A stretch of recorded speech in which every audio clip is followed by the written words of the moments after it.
Scam 1992 में bear cartel किसी P के बारे में डिस्कस कर रहे होते हैं और वो कहते हैं कि अगर किसी कंपनी की पी 40 से ज़्यादा है तो हमें उस कंपनी के स्टॉक्स को सेल। देश के दूसरे सबसे अमीर व्यक्ति गौतम अडानी की कंपनी अडानी रिन्यूएबल्स जो कि रिन्यूएबल एनर्जी का बिजनेस करती है, उनकी पी है 1000 के भी अबव। वहीं दूसरी ओर देश के सबसे अमीर व्यक्ति मुकेश अंबानी की कंपनी रिलायंस, उसकी पी 26 के करीब है, जो कि सीमिंगली गुड है और फिर भी इन्वेस्टर्स दोनों की शेयर्स को ही तेजी से बाई कर रहे हैं। वहीं अडानी के शेयर्स को तो अलग ही ग्रोथ देखने को मिल रही है।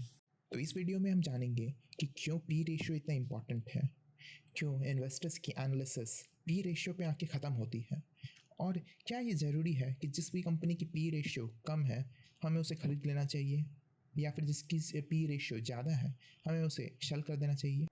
पी यानी price to earning ratio. P हमें बताती है कि कोई कंपनी कितनी ज़्यादा प्रॉफिटेबल है। पी से हमें एक आइडिया मिलता है कि अगर कोई कंपनी ₹1 की प्रॉफिट कमाती है तो उस प्रॉफिट को कमाने के लिए हमें उस कंपनी में कितने रुपए इन्वेस्ट करने पड़ेंगे। अगर हम पी की फॉर्मूला को देखें तो P is equal to market price per share by earning per share. इसे अब और हम डिटेल में समझने की कोशिश करते हैं। सपोज एक कंपनी है ABC लिमिटेड और उसने अपने 2 शेयर्स रिलीज़ किए और इस शेयर की वैल्यू है 1000 rupees. And suppose first year उस कंपनी की प्रॉफिट हुई 200 रुपीज़, तो उसकी अर्निंग पर शेयर हो जाएगी 200/2 इज इक्वल टू 100 एंड उसकी पी रेशियो हो जाएगी 1000/100 इज इक्वल टू 10। पहली नज़र में तो हमें यही लगेगा कि जिस कंपनी की पी कम है हमें उसे बाय कर लेना चाहिए और जिस कंपनी की पी ज़्यादा है हमें उसकी तरफ देखना भी नहीं चाहिए।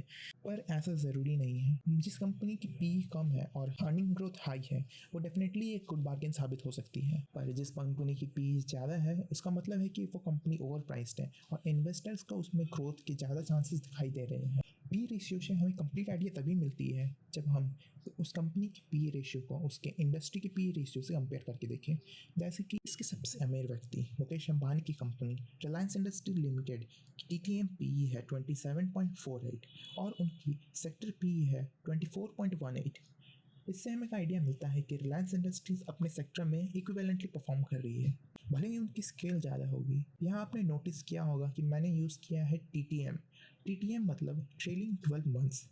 जब हम इनकी इनकम निकालते हैं तब हम लेटेस्ट 12 मंथ्स की इनकम को कंसिडर करते हैं ताकि पी वैल्यू अपडेटेड रहे। बट सरप्राइजिंगली जैसे कि हमने देखा गौतम अडानी की कंपनी अडानी रिन्यूएबल्स की पी है 1041 और उनकी सेक्टर पी है 18.72।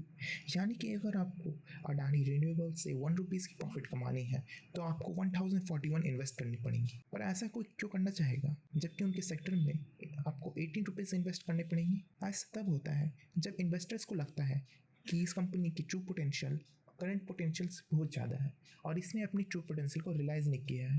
करेंटली इनके पास 20% ही प्रोजेक्ट्स ऑपरेशनल है। अगर इनके सभी प्रोजेक्ट्स ऑपरेशनल हो जाते हैं तो ये 14 गीगावाट्स इलेक्ट्रिसिटी जनरेट कर सकेंगे, जो कि एक 42 लाख होम्स को पावर अप करने की क्षमता रखता है।